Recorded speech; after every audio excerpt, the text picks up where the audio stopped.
This is Olympic marathon pace. But how fast is it really? And more importantly, how long could you keep up? The fastest Olympic time is 2 hours, 6 minutes and 32 seconds, set in 2008 by Samuel Vanzero. He ran in normal running shoes. But the fastest marathon ever run was by Eliud Kipchoge, who broke the 2-hour barrier in 2019, a feat previously thought to be humanly impossible. He did it in so-called super shoes, and not everyone is impressed. You see, he did it as part of a Nike shoe release event and not part of an official race. But still, under 2 hours for 26.2 miles, that's insane. To put it in perspective, most recreational runners, they have a goal of going below 20 minutes on a 5K, but he did a 5K in 14 minutes and 13 seconds, and not just one, but 8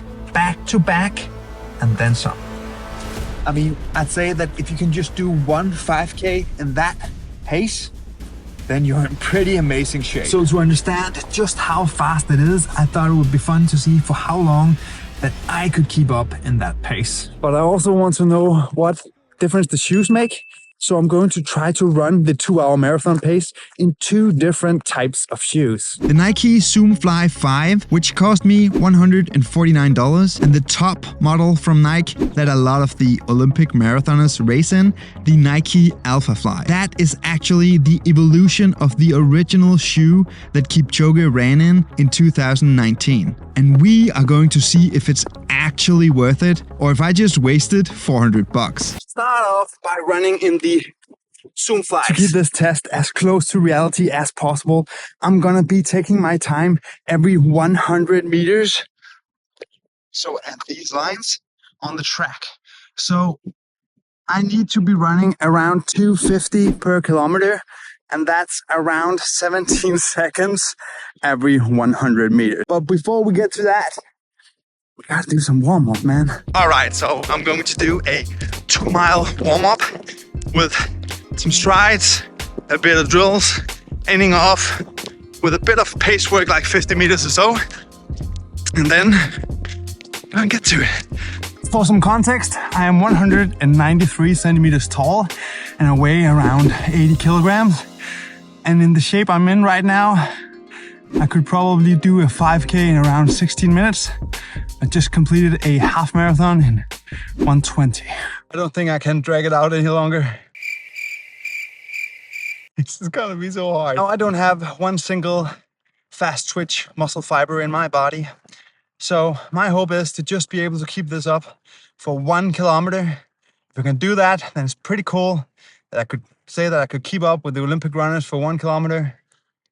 And I'm really excited to see if it makes a difference when I change out the shoes. But now, just have to do the first one. While I'm out there gassing myself, I thought it would be fun to go over the winning times at the Olympics over the years. In 1896, the winning time was 2:58.50. I know a lot of recreational runners will be like, well, that's not that fast. But back then, there were no elite runners. They were all amateurs. And also, they did not have super shoes. Now fast forward to 1936, and that's when we got our first under 2 hours and 30 minutes. And then in 1960, we broke the 2 hour and 20 minute mark. In 1976, it was the first time the 2 hour and 10 minute mark was broken at the Olympics. And since then, we have not progressed a lot. As of this recording, the fastest Olympic time is from 2008 and it's 2 hours, 6 minutes and 32 seconds. So we still got some ways to go to get under that mythical 2 hour mark, at least in the Olympics. That was so hard. I'm not gonna do that again. It was too hard. What kind of a sicko am I? I can already feel the pop in the shoe. So much better. It's only twice the distance. 5K. Let's do this. 5, 4, 3, 2, 1, 0.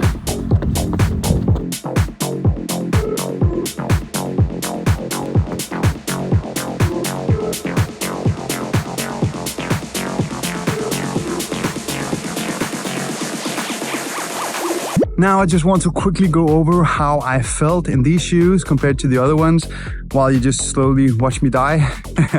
And I feel like when you run in these type of super shoes, you get like a boost. You do run better. You feel like it's not as hard. You don't have to work as hard for the same pace. That doesn't mean that you won't get tired and that it's hard. And I felt like there was some wind. And yeah, it's not a windy day.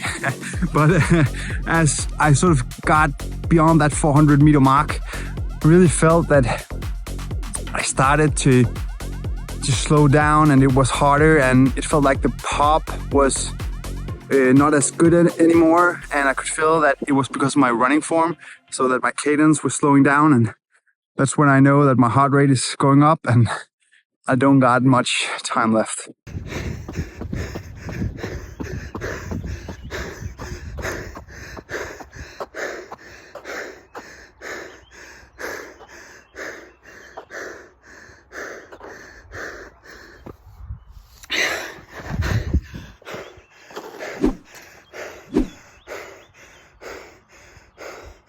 So hard to run and film.